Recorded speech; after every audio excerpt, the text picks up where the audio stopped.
Welcome to the BankBeat.biz video podcast. My name is Tom Bankston. I'm the publisher of BankBeat magazine and its website, BankBeat.biz. Today, we're very fortunate to have Judd Graham with us. He is the senior region president for Bremer Bank, and he's in Fargo, North Dakota. Morning, Judd. Thanks for being with us. Good morning. Thanks for having me. Yeah, well, I'm so glad that you can join us. I've been asking bankers as I get a chance to talk to them what they make of the last month or so. It's just been a very unusual time. What's your perspective on it? Well, obviously, as you said, we've gone through unprecedented times, closing down lobbies, and most people working from home. The business community certainly being impacted, some more than others, but it's been very I would almost use the word strange, because we just have never seen this, at least in my career. It doesn't even compare, I don't think, to the financial crisis that we went through in 08, 09.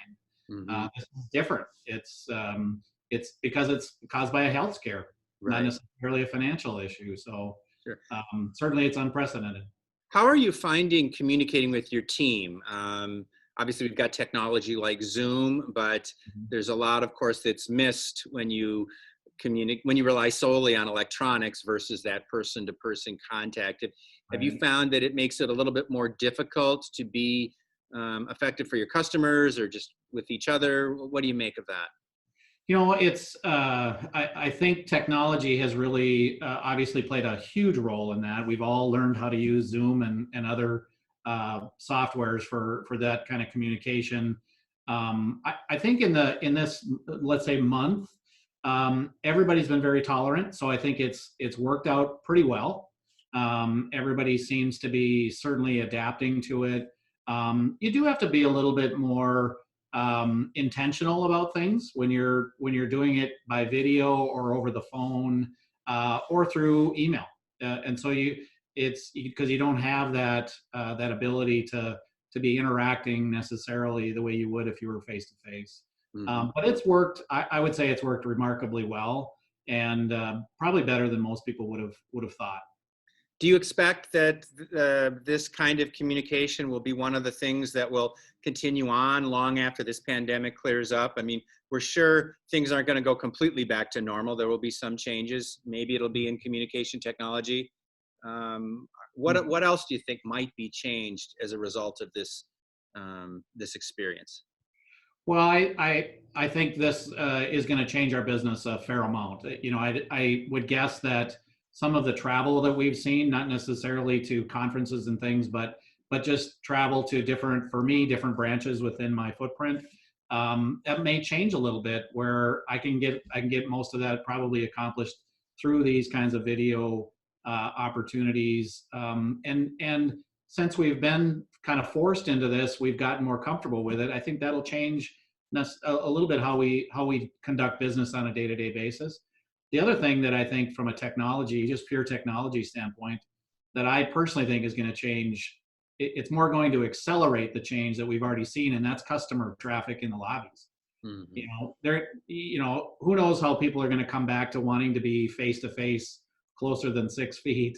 But also they've been forced into using technology, mobile banking and online banking, and taking a picture of the check to deposit it versus going to the bank. And so I think that's going to have a dramatic impact in terms of accelerating some of that change that we'd already seen as an industry, and I think it's just going to continue. Sure. Now, you're in Fargo. I know that you're responsible for banks, branches, both in North Dakota and in Minnesota. What are you seeing across your business area in terms of the economy? Do you see things that are making you nervous, or do you feel like things are solid and hopefully will remain so? Well, we've certainly seen that there's been impact, no doubt about that. I would say when you look more at the western side of North Dakota, the oil, what's going on with oil has certainly impacted those economies, and I think it remains to be seen how if things start to snap back here pretty quick. I think it'll work itself out fairly easily. certainly across the whole footprint, the industries that have been most impacted, restaurants, hotels, those industries, it really does remain to be seen how fast people come back. Mm-hmm. The impact is clear. Some businesses are really hurting in this, and I think how quickly we come out of this once we do start going back to work will really play a key role in how much impact we ultimately see. Sure.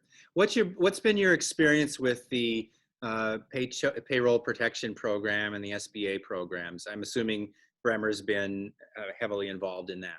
Yes, very active. We've processed over 5,000 applications.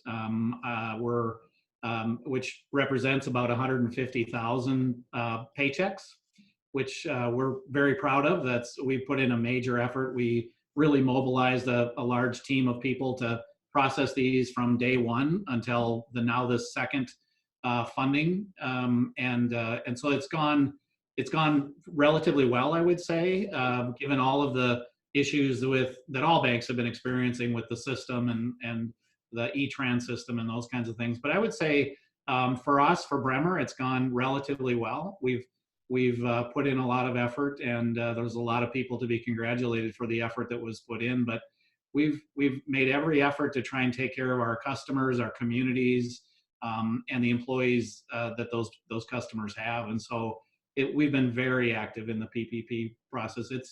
It's really, for the last month, it's really dominated a lot of what we're focused on. Sure. And you are chairman of the North Dakota Bankers Association. You're well into that volunteer commitment, probably a couple months to go. Tell us a little bit about what the last 10 months have been like representing the NDBA.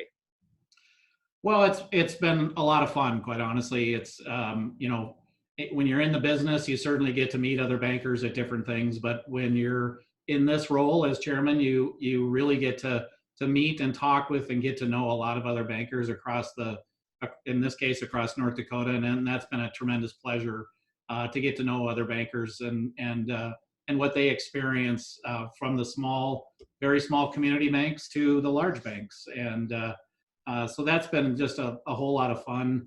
I have to say that the staff of the North Dakota Bankers Association is second to none, in my opinion. They've really been great to work with, do a fabulous job. And so, unfortunately, as you said, I've got about 2 months left in my term. And typically my term ends when we have our summer convention, which is in June. Well, that's been canceled. Yeah. As has a lot of things like that. And so we're trying to work through some of those things and adapt and figure out how to deal with those kinds of changes that have been forced on us. But NDBA has been a great organization to be a part of, and I've really enjoyed the experience. Sure. Did you have any political battles either in Washington, D.C. or in Bismarck that NDBA or you in particular had to be involved with, either by testifying or, going kind of above and beyond you would, as a level you would as just a regular banker? I haven't had to testify necessarily. My term as president was during the non-legislative session in North Dakota, so didn't have to get into those things. And typically, our president and CEO, Rick Clayberg, and some other folks are the ones who are very active with the legislature when it's in session. I have certainly been involved in some of those things, and also spent a little bit of time out in Washington, D.C., talking to our delegation out there as a part of a banker group from North Dakota. So there's been some involvement. I wouldn't say there's been battles necessarily, but again, the legislative session was not part of my term as chairman of the board. Sure. Okay. And you mentioned oil, but obviously North Dakota, northern Minnesota, these are key agricultural regions. A lot of questions in the ag sector. Are you seeing anything that gives you any insight as to where that might be going in the coming months? When I talk to our ag bankers across North Dakota, everybody's relatively upbeat about ag. Of course, there's impact with ethanol and the corn prices as a result of what's going on with oil. But everybody's still fairly upbeat. Things coming out of last year up until the whole coronavirus thing, we're doing okay. A lot of corn left in the field, but that all seems to have come off the fields pretty well. And so at this point, I would say everybody's relatively upbeat in terms of agriculture.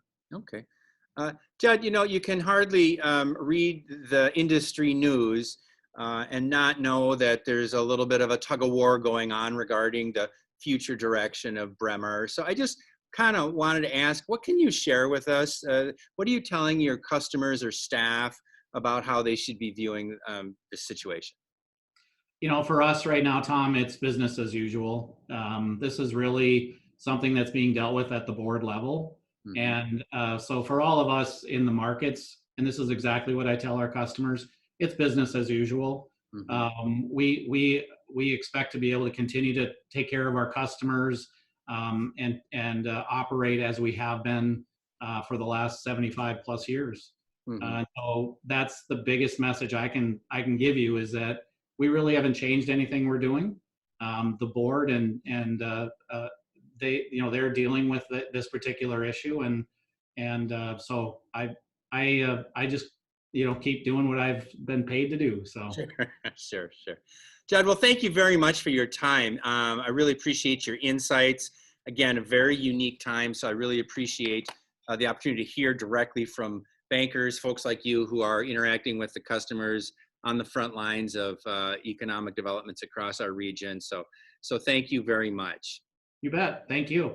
All right. This has been Tom Bankston, bankbeat.biz. We'll look for you next time. Thank you.